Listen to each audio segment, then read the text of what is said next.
Previously, we generated a design with our own custom piece of IP, added into our custom register here.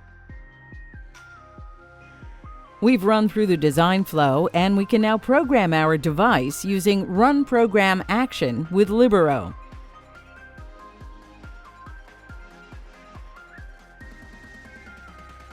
Now that the board has been programmed with the updated design, let's test this using the Linux development image from Yocto programmed into the eMMC. Its command line is available on MSS UART1.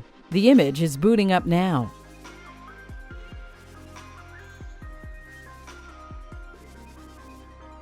Using the Yocto development image, you can use the DevMem2 tool to read and write from memory addresses.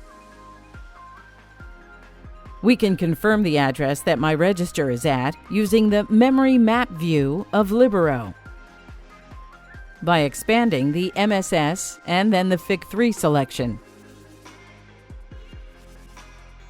Now we can see the customer register at address 45 million hex.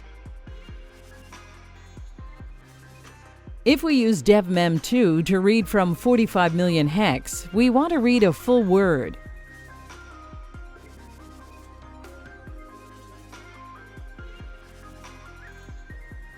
I can see that the initial value in the register is 0 and LED 0 on the Icicle kit is turned on. Now, if we write a 1 to this address, we can set the register.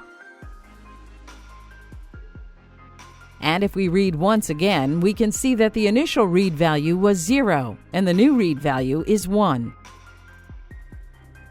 And the LED on the Icicle kit toggled when we set the register. We can go back and also write a value of 0 into the register to see the LED toggle once again.